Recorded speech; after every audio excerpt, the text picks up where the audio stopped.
Well, welcome to the Libertarian Alliance meetings. We meet every month, second Monday of the month, and you're very welcome to come along every month. We hope you do. Today we have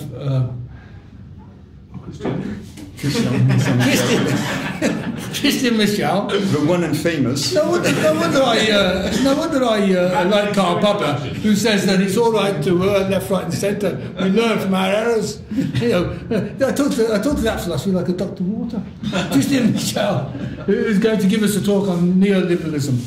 Very good. Okay, thank you very much, and thank you for coming. And in this talk, I would like to unwrap the concept of neoliberalism and look at its genealogy, at its history. And the verdict on neoliberalism seems to have been rendered guilty as charged. Neoliberalism is bad, and the jury is unanimous, coming from all horizons. John Paul II, in his letter to American bishops 20 years ago, Joseph Stiglitz, the ex-chief economist of the IMF and Nobel laureate, in his own right, and in his book Time for a Visible Hand, Paul Krugman, another Nobel laureate, in his column, regular columns that he sends to the New York Times, Naomi Klein, of course, Noam Chomsky, of course, George Monbiot, and all sorts of groups and movements, from the Zapatistas and their colorful sub-Comandante Marcos to the diverse Occupy movements. At the same time, I would like to offer a dissenting point of view, one of praise for neoliberalism. And it comes from an unexpected source, Michel Foucault, the iconic French intellectual and an emblem of the left. Michel, sorry, got confused here. Neoliberalism today is reduced to economic prescriptions, typically embodied in the Washington Consensus of the 1980s and 1990s. Basically, it prescribed a return to Adam Smith, with the law of markets, with injunctions like wanted governance rather than governments, new public management, the DLP, deregulate, liberalize, privatize, and it was the ideology behind the policies of Thatcher and Reagan. But neoliberalism was not always this self-serving ideology for the rich. It has a complex history. It was founded intellectually as robustly as any political and economic theory may be. Neoliberalism has a birth certificate, and it bears a date and a place, August 1938 in Paris. What was the state of the world in Paris in 1938, if you were an economist? Half of Europe, the Soviet Union, Germany, Italy, other European countries were in under command economies, either with strict central planning or with arbitrarily a state, a government, arbitrarily dictating what business could or could not do. As Hitler quipped, Stalin needs to nationalize companies and elaborate a Gosplan to get his industry make what he wants. All I have to do is call the owners and they make what I want. In Western Europe and the Americas, you still had capitalism, but it was badly battered, deep in a recession that seemed to go on forever. A great many intellectuals and economists believed that capitalism was on its last legs, and command economies were the future. That is when an author and prominent journalist, Walter Lippmann, begged to disagree. Lippmann was born in 1889, the son of Jewish German immigrants who had made it very successfully in the United States, the sort of family that spent their summer vacations every year in Europe. In the 1890s, Walter went to Harvard, He co-founded in 1913 a review that still exists, the New Republic. He was 2 times Pulitzer Prize laureate, rabidly anti-Soviet. He is the one who coined the term the Cold War. And he decided to rejuvenate liberalism. He published a book in 1937 that was very successful, an inquiry into the principles of a good society, with a nod to Adam Smith. Lippmann decided to take a step further and to form an intellectual movement regrouping prominent thinkers and economists opposed to centrally planned command economies and upholding the principles of a liberal society. He got the French philosopher Louis Rougier to do the legwork, and a gathering of 36 liberal scholars, philosophers, and economists, to be called the Lippmann colloquium, took place in August 1938 in Paris. So you had, of course, a strong French brigade, as you expect, Louis Rougier, Raymond Aron, Jacques Rueff, who was an advisor to de Gaulle. You had Austrians, Austrians, but also from the Austrian school, Mises and Hayek. You had Germans from the so-called School of Freiburg, Wilhelm Röpke, Alexander Rustov, and a few others. And you had business people, Ernest Mercier and Michael Polanyi, the brother of Karl. And Walter Eucken was the founder of the Freiburg School, was invited but denied a visa by the Nazis.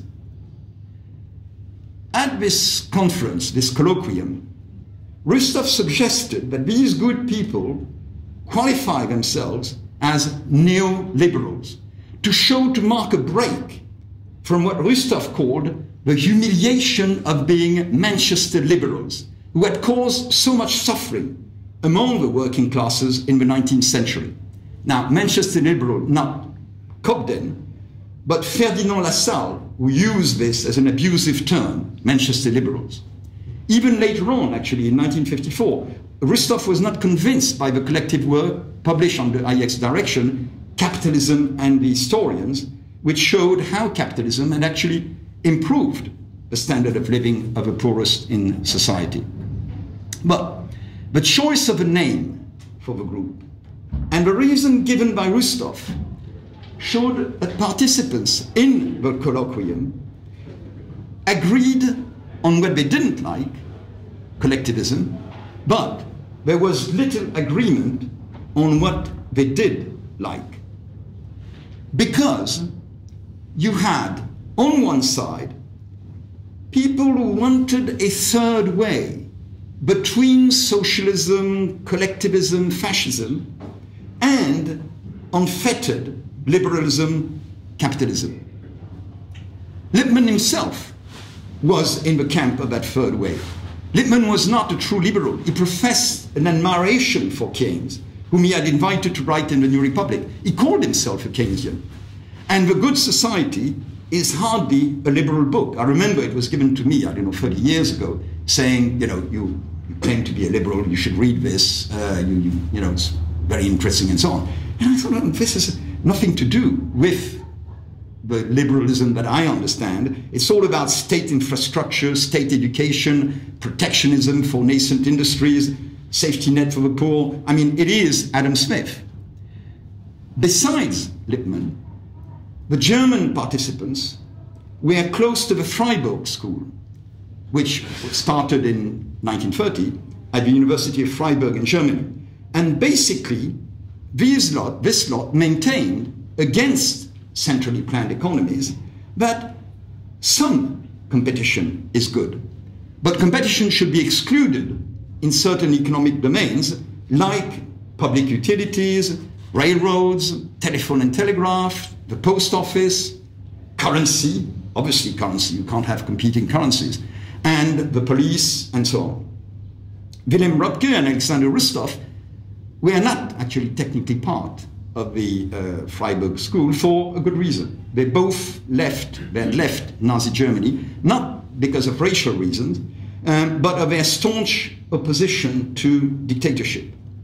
They went to Istanbul, and then Röpke to Geneva, and Rustov returned to Germany after the war to the University of Heidelberg. Röpke's and Rustov's ideal was a humane capitalism, a social order very much inspired by the teachings of the Christian churches. More specifically, they argued for a strict division of labor between the institutions of a country, for an independent central bank with a mandate to maintain low inflation, for a balanced fiscal policy, for political independence of employees and employers who have to solve their dispute and allocate profits between capital and labor among themselves. You've recognized it. It is the program of the Christian Democrat Party in Germany. But the legacy is also in Italy, because Rustov and Röpke were very close friends with Luigi Einaudi, who co-founded the Christian Democrats in Italy. And it is that. It is that third way. It is the social market economy that was then designated as neoliberalism. The other side at the Lippmann colloquium was in the minority, and they were the Austrians. Mises actually was a minority of one, because the language of the conference was French. Mises was a fluent speaker since childhood and was teaching in Geneva at the time, but not Hayek. And Hayek's contribution to the colloquium in German were not even transcribed. We don't know what he said. So neoliberalism in 1938 was associated only with this kind of third way between capitalism and collectivism, and certainly not with pure liberalism, capitalism, as we hear today. Then the war came, and several things happened.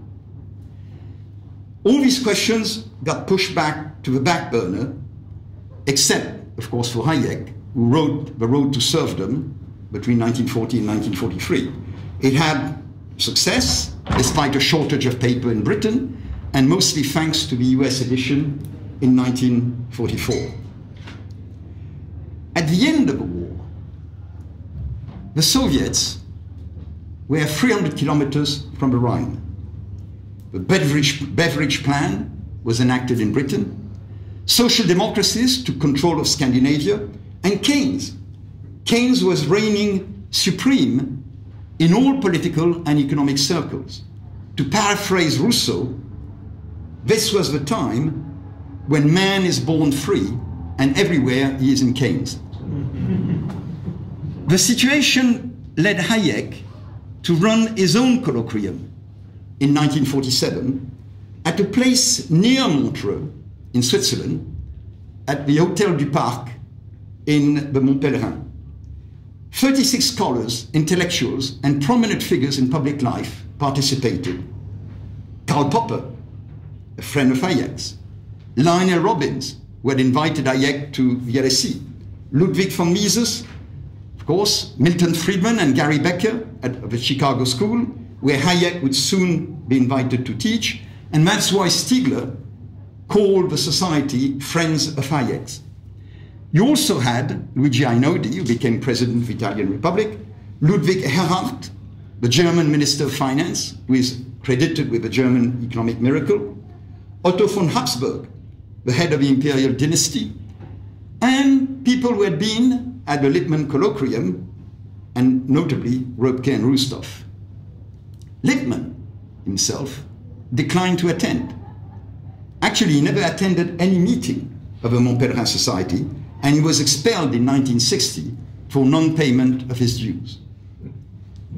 The Mont Pelerin Society gained in recognition after Hayek got a Nobel Prize in 1974, and then 7 other Mont Pelerin Society members received a Nobel Prize. James Buchanan, Gary Becker, Stigler himself, Ronald Coase, Vernon Smith, probably forgetting a few. The statement of aims of a Mont Pelerin Society reads as the vague woolly catch-all program of any centrist political party. I'll quote, "The object of a society is solely by facilitating the exchange of views among minds inspired by certain ideals and broad conceptions held in common to contribute to the preservation and improvement of a free society." Talk of a broad church. No wonder then that when real problems came for discussions, conflicts arose. And like at the Lippmann conference, but this time with a much stronger contingent of Austrians. And soon, two opposing forces pulled the group in opposite directions. The first current, around Röpke and Rüstow, still personal friends of Hayek's, they had gone on to devise what is called, the social market economy, but it took the name of Ordo-Liberalism, following the title of a journal called Ordo, in which they and their friends published their ideas about the future of Germany. A market economy must be associated with large, powerful social institutions. That is, in so many words, what Röpke wrote in the preface to Hayek's Road of Serfdom, that Röpke's wife had translated. The second strand, the other group, which gradually gained in importance, in influence, and certainly in the United States, is the US conservative. The US conservatives had endorsed the idea of a free market, but not the paradigm of a free individual. They believed that the markets and contracts were not enough to make a society. People didn't live together by economics alone. And remember, it was the time of the Cold War, it was the time of what was called moral rearmament, and people would not fight if they didn't believe in some deep values anchored in religion, tradition, nationality, patriotism, if they didn't share a deep sense of community. That's what they thought. And typical of this conservative movement was Russell Kirk, the author of The Conservative Mind, one of the founders of the National Review, and a senior fellow of the Heritage Foundation. And their sort of beliefs was in a transcendent order, divine or natural law, a belief that society is necessarily structured in classes by intelligence, capacity, education, a belief in individual property and freedom of trade. That's why they claim the classical liberal label, but freedom must be organized, controlled, subjected to moral values and tradition, and that's their opposition to libertarians. Another conservative is Richard Weaver, the author of Ideas Have Consequences, a good book actually. These authors and others reject nominalism, relativism, and reject the Enlightenment, the idea of constant innovation for itself, for the fun of it, the idea of progress. They want a strong state to instill the right patriotic and Christian values to children, and a strong military and a strong police. And the term neoliberal started to be used by that group, the conservatives. And suddenly it was no longer associated with the social market economy of Eucken, Röpke, Rüstow, which had remained Ordo-Liberalism. Hayek could live with both groups. Despite his famous "Why I'm Not a Conservative," Hayek was very close to the positions of the early Heritage Foundation, with his conception of human institutions slowly evolving, with best practices being filtered down through history, with his opposition to the fatal conceit of human beings re-engineering the legacy of history. And Hayek could also ally with German Ordo-Liberalism and some social market economy. Because, remember, Hayek was not a libertarian. I mean, Hans Hermann Hoppe says he is a social democrat. Today, the Mont Pelerin society is aligned with this centrist, tame third way, a sort of lukewarm liberalism, to the point that many liberals and libertarians have left the society and formed another group around Hans Hermann Hoppe called the Property and Freedom Society, unfortunately, in my view, very close, much too close to the American conservative ideology. They are anti-war, they all oppose Iraq, Afghanistan, and so on, but they are very strong on Western cultural values.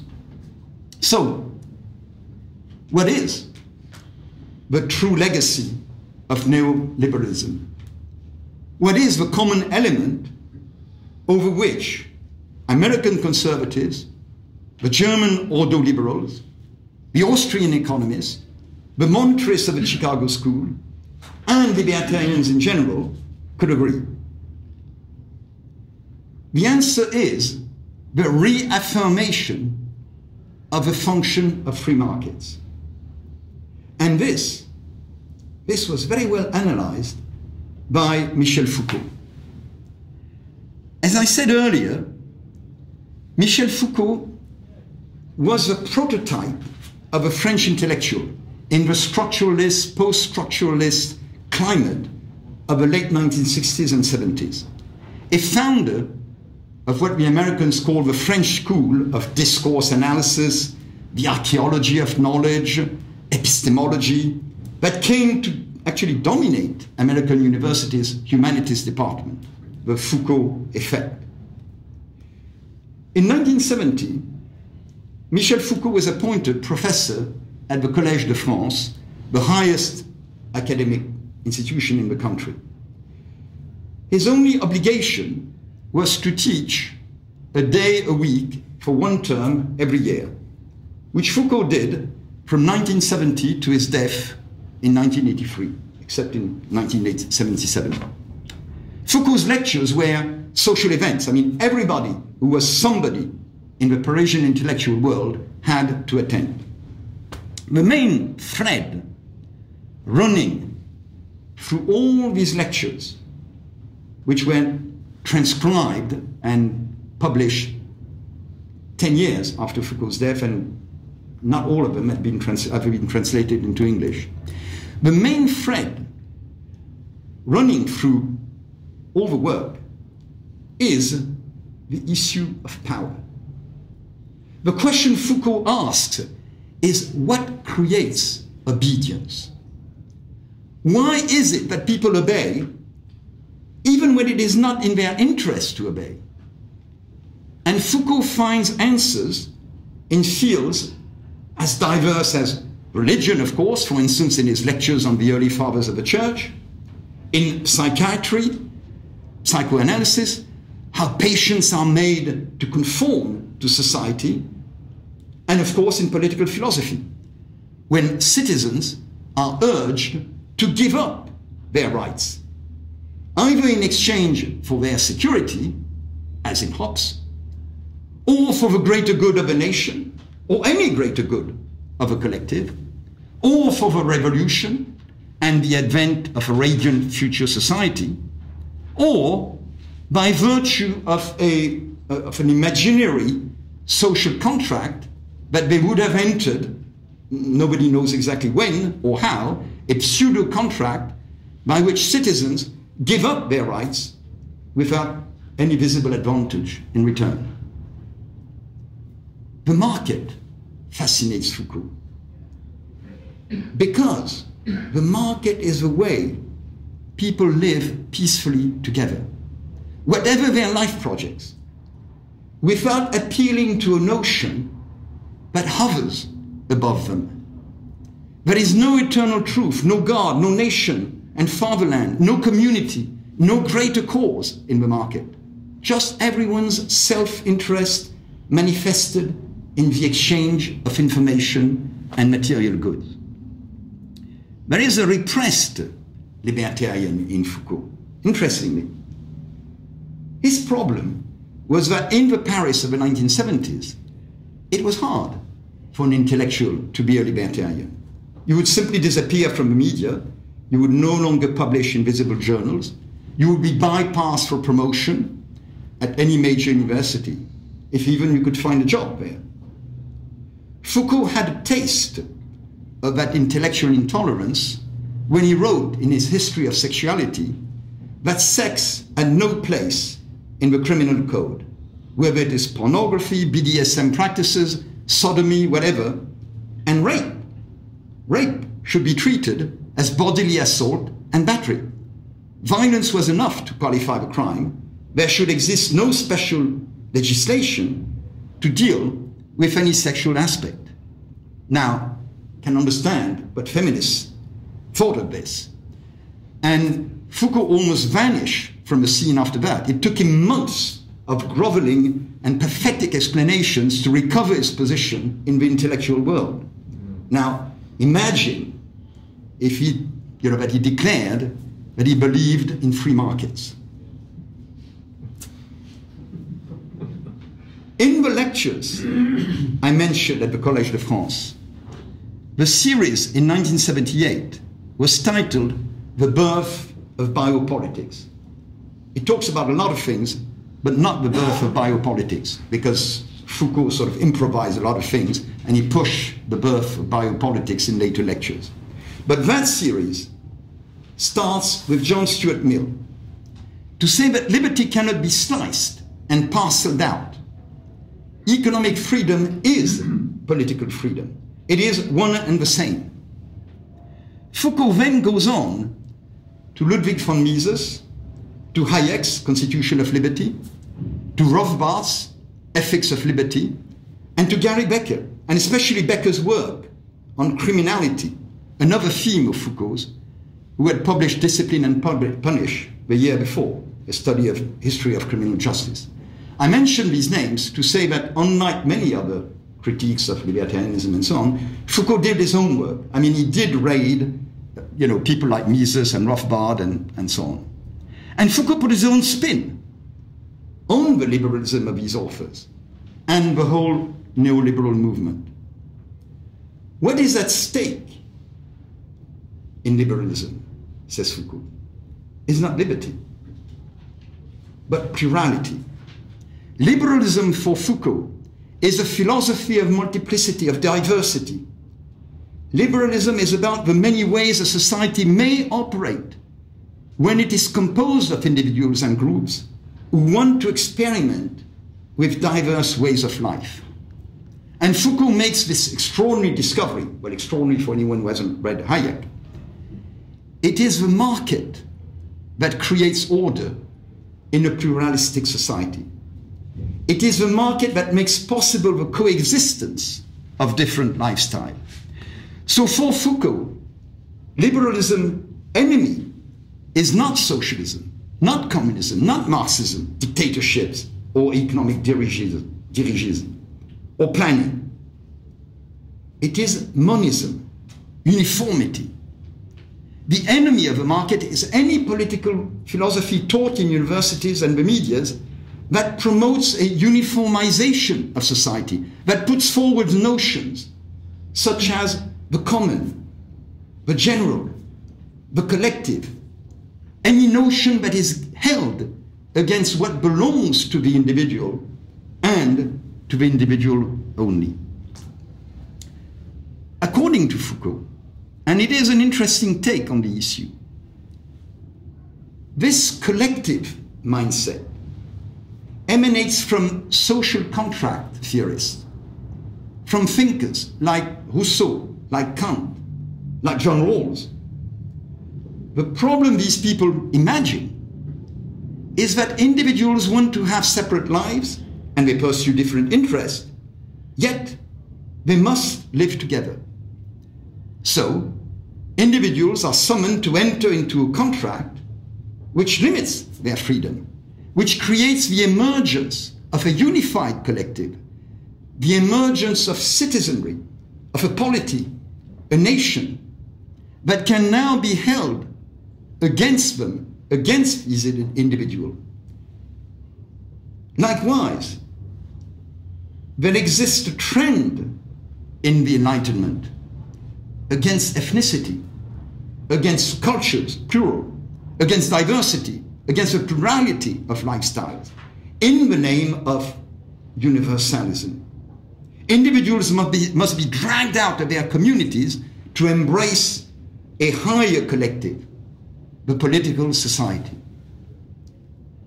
For all these reasons, for all these social contract theories, for John Rawls, who was the latest addition at the time on the list, the individual and plurality are at the beginning, when they must be included in the whole.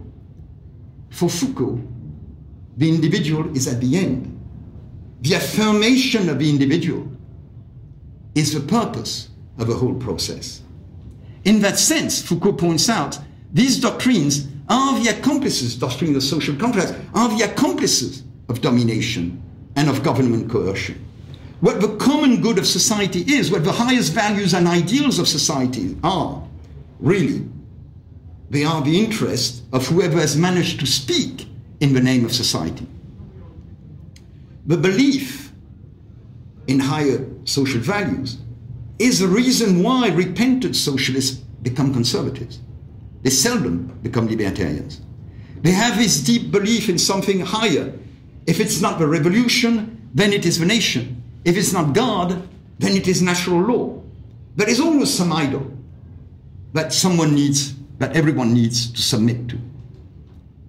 But the market is a process that does not need idols. I mentioned Foucault read Gary Becker's analysis of criminality. And in his study of criminals, Becker dispenses with moral judgments, ethics, and all that. Becker's take is that the criminal is a homo economicus.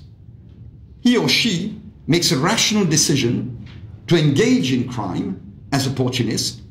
They make a cost-benefit analysis, and they conclude that they would be better off stealing or embezzling funds or peddling drugs or whatever, rather than abstaining, given their perception of a cost, which is mainly the risk of being caught. Forget morality. It doesn't mean, of course, that criminals should be tolerated or that there exist no norms in society. That is another question. I would like to point out, and Foucault would accept the argument, that a lot of crimes would no longer exist in a free society. If you have a freedom of commerce, you have a freedom to produce and sell drugs. If you have a freedom of expression, you have a freedom to publish pornography, blasphemy, to deny the Holocaust or claim that Darwinism is bunk. If you have a freedom of contract, you have a freedom to employ in your London office an Indian accountant, a Filipino cleaner, or to have my Brazilian transsexual boyfriend come and live with me to play all the stereotypes. And no UK border agency has anything to say about it. Actually, there would be no such thing as UK border agency. And that is exactly Foucault's point. All liberal theories stop their recoil just at the moment when they become interesting. They fear to tread to their logical conclusions. The classical liberals are cowards. Foucault brings us this message that to be radical is simply to be coherent. Foucault is not an economist, and for that reason, and maybe because economic liberalism was too much to swallow for his Parisian audience, he doesn't say much about the free market economically. But what he says is worth quoting. These are a few paragraphs from The Birth of Biopolitics, a transcription of Foucault's lecture, which retains his spoken style. Quote, Homo economicus is the one island of rationality possible within an economic process. The economic world is naturally, originally, and definitely constituted from a multiplicity of points of view, which is all the more irreducible that it is this very multiplicity which assures the ultimate and spontaneous convergence of all points of view. And this is, of course, the invisible hand. And a few lines down, economics is an atheistic discipline. Economics is a discipline without God. Economics is a discipline without totality. Economics is a discipline that begins to demonstrate not only the pointlessness, but also the impossibility of a sovereign's point of view over the totality of a state he has to govern. Economics steals away from the juridical form of a sovereign exercising sovereignty within a state. It steals away precisely that which is emerging as the essential element of a society's life, namely economic processes. Liberalism acquired its modern shape precisely with the formulation of the essential incompatibility between the multiplicity of economic subjects of interest and the totalizing unity of a juridical sovereign. In other words, economics can only exist if it is free from the sovereign's government regulation, legislation, and intervention. And Foucault tells us why the sovereign, i.e. governments, why governments should not interfere with markets. Homo economicus is someone who can say to the juridical sovereign, to the sovereign possessor of rights and founder of positive law on the basis of the natural rights of individual, you must not. But Homo economicus doesn't say, you must not, because I have rights, and you must not touch them. This is what the man of rights, Homo juridicus, says to the sovereign. I have rights. I've entrusted you with some of these rights. The others, you must not touch. Or I have entrusted you with my rights for a particular end. Homo economicus doesn't say this. He also tells the sovereign, you must not. But why must he not? You must not because you cannot. And you cannot in the sense that you are powerless. And why are you powerless? Why can't you? You cannot because you don't know. And you do not know because you cannot know. And of course, this is Hayek's and Ludwig Lackermann's impossibility of knowledge in economics. So, wrap up, conclusion. Of the three meanings that the word neoliberalism has taken since 1938 and the Lippmann colloquium. The first meaning, a new liberalism, in opposition to laissez-faire capitalism, an economy, third way, new labor, and all that. And second meaning, neoliberalism underpinned by conservatism and nationalism, neoconservatism, for instance, under George W. Bush. Well, it is the third meaning of a term, the one used by Michel Foucault, which I find the richest, the most promising for the individuals that we are. Thank you very much.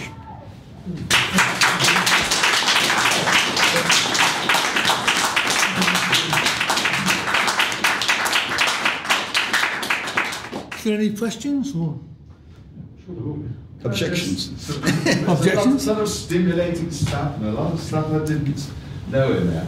First of all, a little question of fact. Are you saying the term neoliberalism actually originated with the Lippmann colloquium? That was when the term was first used?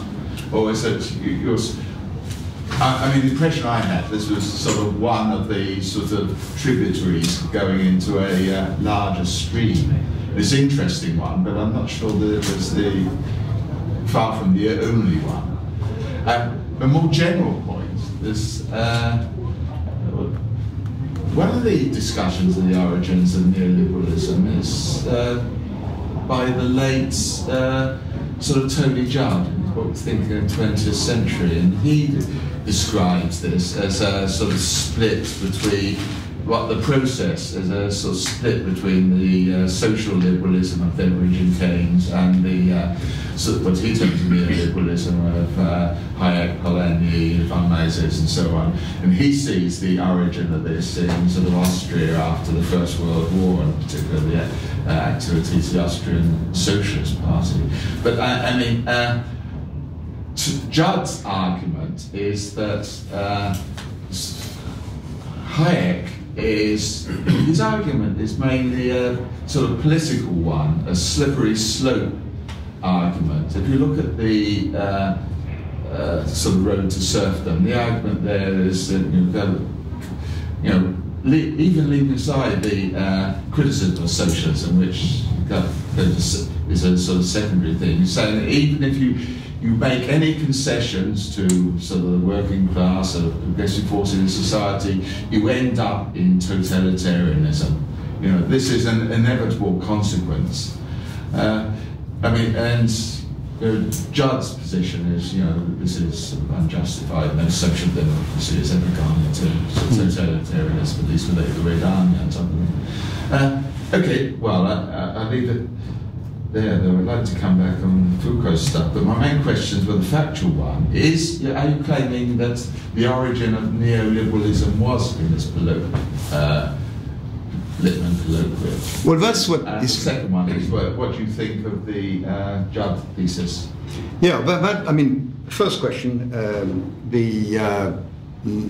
what historians say is that the word neoliberalism came from this Lippmann colloquium, and it wasn't used before, not in a, maybe in conversations and so on, but officially that is when the word started, and it was to designate, as I've said, a kind of third way between the classical liberal laissez-faire sort of economics that people believed had led to the recession, depression of the 1930s, and that Keynes said was unable to take us out of this recession, and to distinguish it from socialism, collectivism, and so on. So that neoliberalism was that sort of way between these two sort of positions.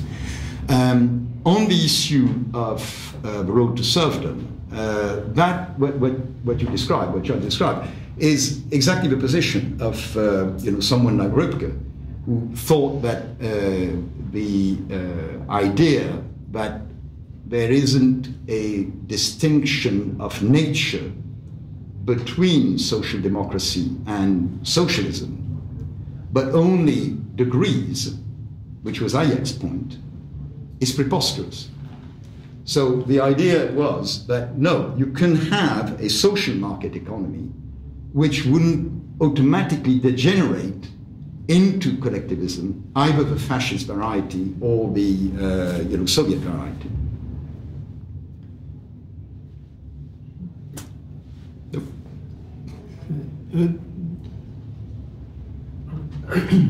Thanks for a fascinating lecture. I also learned a lot, and I realized how much I don't know.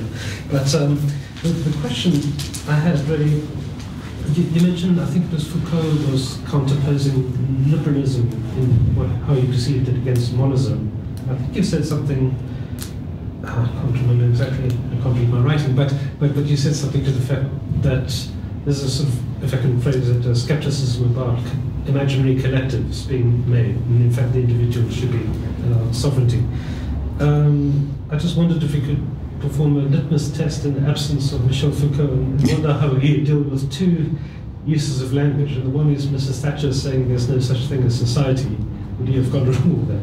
And the other one is also this expression that's bandied about but never explained, which is the international community. Would he have sided with Thatcher, you think, or and gone against Blair, maybe we used it? Well, yes. I mean, as you say. I mean, I don't know what Foucault would have said. I think Foucault doesn't deny that there is social, not social, and Hayek himself said how social. The word social is polysemantic, but they are obviously things like love, like friendship, like community, people sort of getting together to do things, or people being together because they share the same language, the same culture, and so on. But it is, and this would be my position as well, it is I who join these groups, and not these groups that are imposed on me. I mean, French culture belongs to me. I don't belong to French culture. So I cannot be said, well, because you are a French, whatever, national, or whatever, you must do this. So it is you who commit, and freedom is simply, commitments that you make yourself. So I may commit to defend French culture, but I cannot be told, because you are French, your fate, your destiny is to be this or that. So, yeah, there isn't society, but there is social. Bob?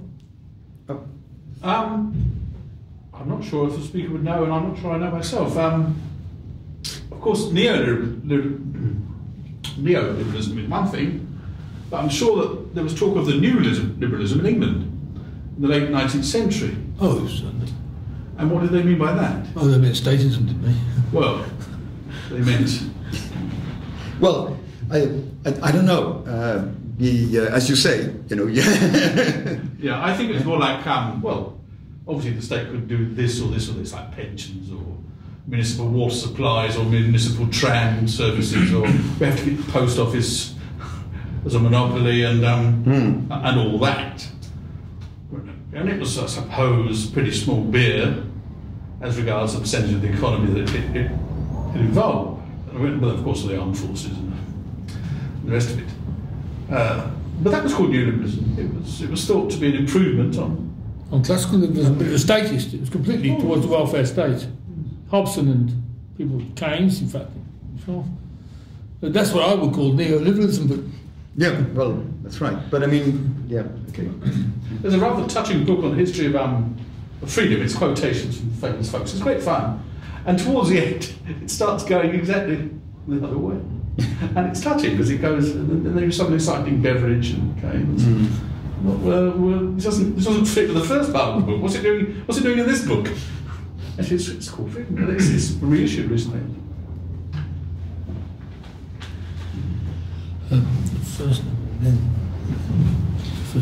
Yeah.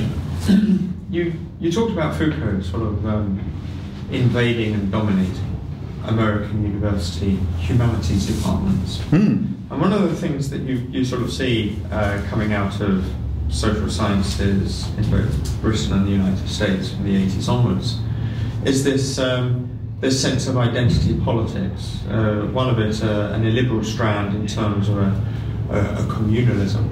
But on the other hand, various sort of mergers of social constructivism under Berger and Lippmann, and this sort of the imagined identities and the ability to choose your own identities. Do you think that, just as Foucault himself has an underplay of repressed liberalism within his French subconscious, that perhaps there is the same sort of Foucauldian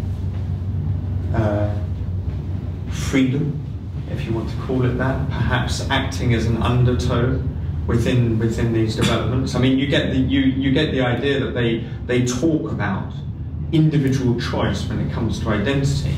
They don't do it in terms of economic discourse or whatever, but there's still a sense of personal choice, and they place it in other discourses. How far was Foucault influential in that? Do you view that as a legacy of his? Well, it could well be. I mean, I don't know exactly. Again, the archaeology of this, to use Foucault's term. But I think that, in the sort of communitarian spirit, and especially Taylor, Taylor says specifically, you don't find your community like you do cereals in a supermarket.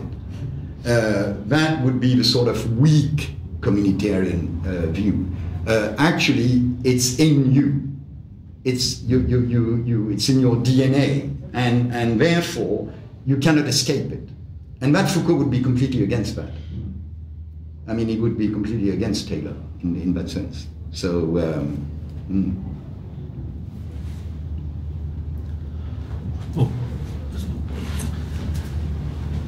Yeah, Christian, I think it was an excellent presentation. I think you mentioned that in terms of economics, obviously, the people who shaped our perception today, or the public's perception of what neoliberalism is, people like Eucken or Rustov and Röpke were basically social democrats, and the terms used for all sorts of kind of interventionism, what Mises would call interventionism.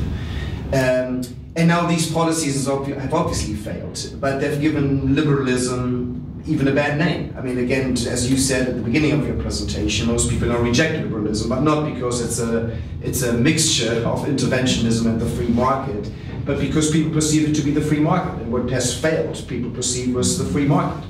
So my question is, what do you think is now the future of liberalism or neoliberalism, or for that matter, libertarianism? It's a difficult question. I mean, my own sort of personal opinion, and I gave a talk here on Marx last year. I think Marx is right on this and many other things, that an ideology is the consequence of changes in the relations of production, of the economic sort of environment of the time. People live with a certain ideology because the ruling class gives it to them, and it corresponds to the relations of production as people experience them. Then relations of production evolve because of technology, because of development like, I don't know, information technologies, globalization, and so on. And then people look at what they are being taught or told. Democracy, the French vote, the British vote, the Germans vote. For what? You elect whoever, and that person would say, I will fight unemployment, I will do this, that, and the other. And they can't do it. Because they cannot do it, as Foucault says. I mean, so then people say, well, why do we vote? So then you start thinking about democracy. You start questioning the nation state. And that is when these ideologies have failed, that people are looking for a new ideology. And I think the new ideology that gives account of a world that we are living in today, I mean the world of, again, information technology, transnational and so on, is anarchism, libertarian anarchism. That is the ideology that, if exactly like a theory has to give account of a number of experiments that you make, an ideology has to give account of what people live. I mean, it has to be the map that tells you something about the territory that you are crossing. And the only one in play today, to me, seems to be libertarianism. Anarcho-capitalism, I mean libertarianism. I mean, simply because nation states, all these sort of things, can no longer do what we expect them to do. Oh, well, I'd just like to emphasize what other people and what you, too, have said, which is the strange use of the prefix neo. I mean, if you describe yourself as a neo-conservative or a neoliberal, or even, as Stravinsky and others in music, a neoclassicist, that sort of is a sign of embarrassment. I mean, yeah, we're conservatives, Jim, as they say in Star Trek, but not as you know them. Liberal, but not as you know them. We're classicists, but not quite as you know them. And I think it's significant that people are, even the neoliberals and so on, are sort of, in that sense, embarrassed slightly. Well, that's a good point. I hope we'll never have new anarchism.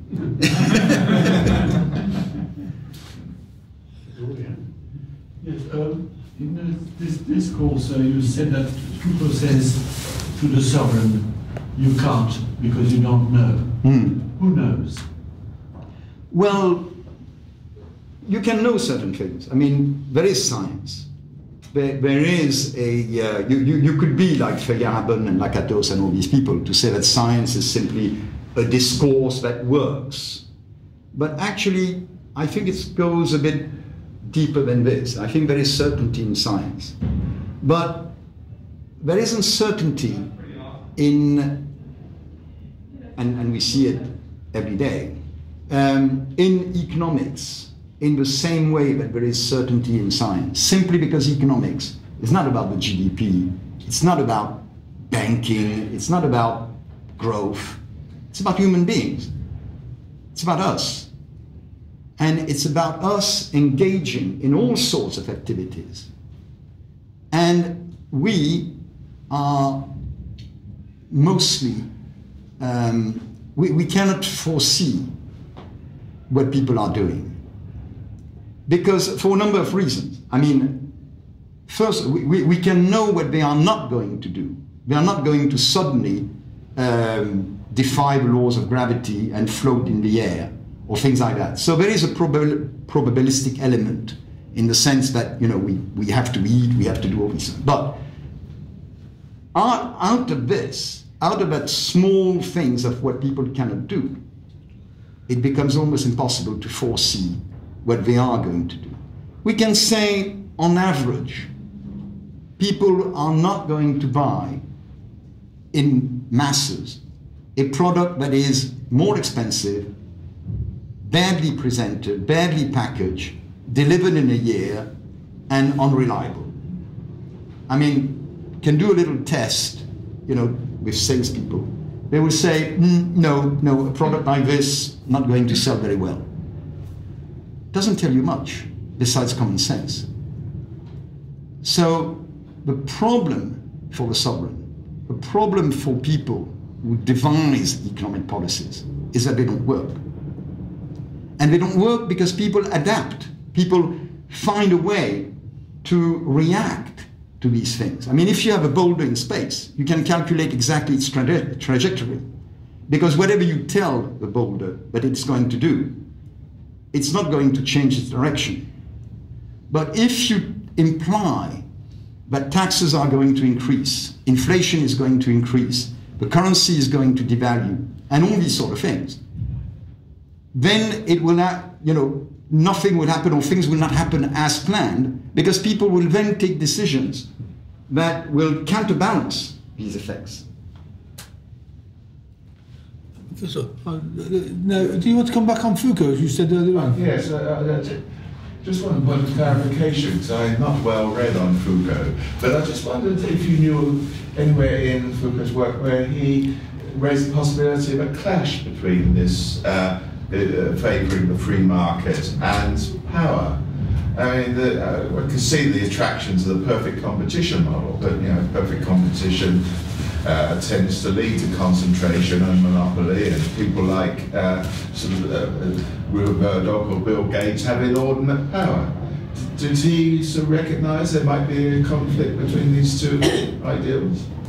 Well, there are two things there. I mean, and Foucault doesn't deal exactly with this, not what I recall. But the first of all, there is no such thing as perfect competition in the sort of models that was devised in the 19th century. And the second thing is the monopoly or alleged monopoly of Microsoft is simply a result of a state granting Microsoft intellectual property rights. So yes, there is a monopoly because everybody who wants to do something with Microsoft software has to pay Microsoft some royalty, or Microsoft may tell them, no, I'm not selling you a franchise or a license, so you can't use it. So it's not a natural monopoly, it's a monopoly that is created by the state. So that is, again, what somebody was saying earlier, the confusion that people often make and the reason that they blame capitalism has very often nothing to do with capitalism. It's something that has to do with state intervention, but they don't see it.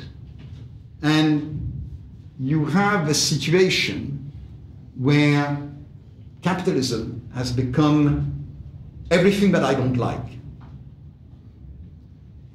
If I don't like it, it's capitalism. So it's not very scientific, but it works like this in the minds of many people. No, yeah, you don't seem convinced, but I mean... Well, how about sort of... I'm not sure what sort of state power you're talking about, but if you don't have patents, you don't have innovation. Surely that has to be. Well, that is very, very questionable. I think you would have a lot of innovation. Actually, very often patents stifle innovation. It's very open debate on this. Okay, won't solve this evening. It has always struck me as very paradoxical that, which is Thatcher's most famous utterance, I suppose, there is no such thing as society. Of course, she went on, and she said something beforehand, and that's always left to one side.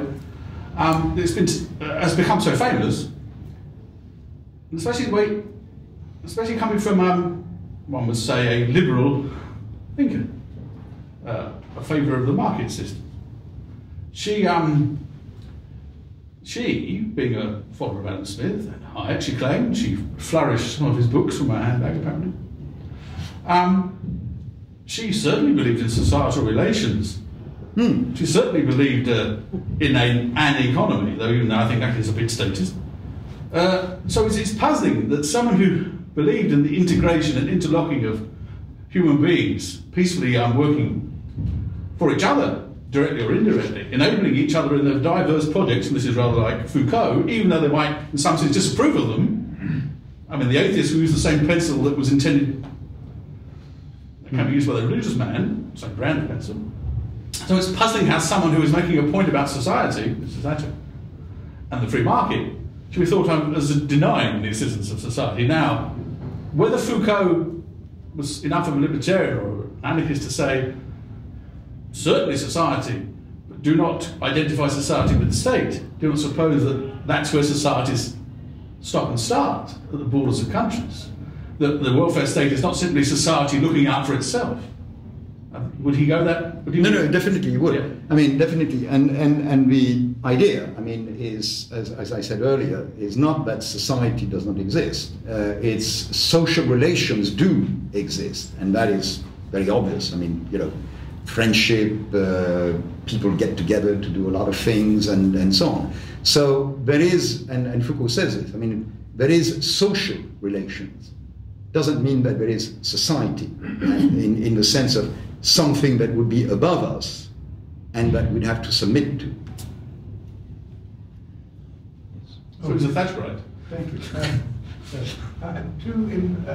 Refer to somebody you mentioned in passing earlier, Karl Popper, just for the sake of clarification.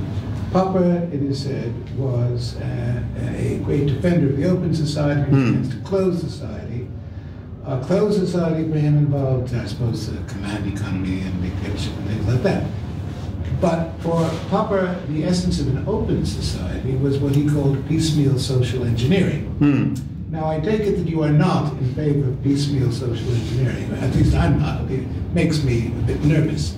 In fact, I should say that you're probably not in favor of any kind of social engineering. But I would like to know, since Popper was at one of these meetings anyway and was housing with these people, I would like a comment of yours on the notion of piecemeal social engineering and its relation to the other ideas we've been talking about. Well, as I said, Popper was a friend of Hayek, and they had correspondence, they got together and so on. And at the, in the Mont Pelerin society, you had a diverse group of people. And in 1947, what got them together was the same thing that got people together at the Lippmann colloquium. It was their opposition to Soviet-style economy. And definitely Popper was against this. But Popper was definitely not a libertarian, not even a liberal in the sense that we would give to this world, for the reason you just said. I suppose the only other use of that sense of engineering was by dear old Joseph Stalin, who thought that intellectuals should be engineers of the human soul, an idea that I don't like much either. Well, it was Plato, yes. So, yeah.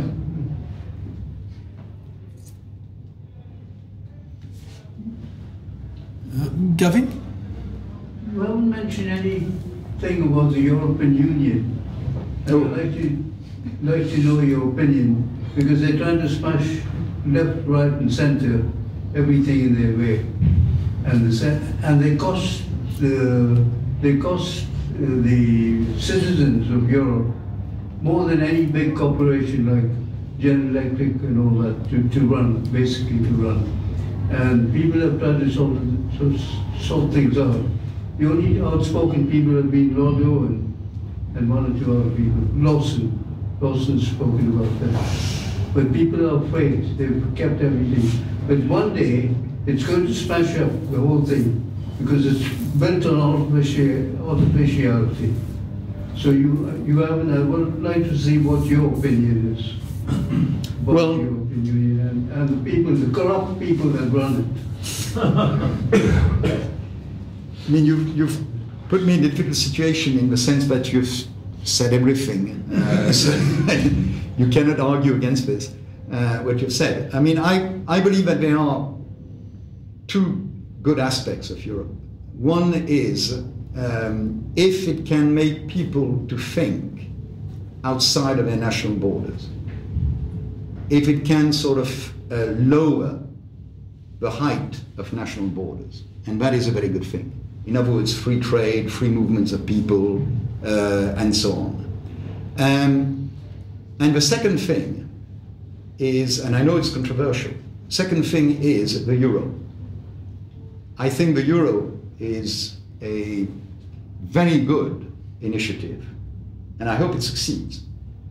I think the euro, you can join the euro, you can be part of the euro without being part of the European Union. There is no reason why you shouldn't be. The idea of a currency is that it is universal as possible. You don't want to be going around the world with little bits of paper from one country and bits of paper from another country and bits of paper from a third country. I mean, the more universal means of payments are, the better. So this euro thing is probably the best thing we've had from the European Union. And if only because of that, I hope it continues. Is there any more questions? You've stunned them to silence. well, in that case, then we'll continue the discussion in the bar, I suppose. Have a drink. Thank you. Thank you very much. Thank you very much.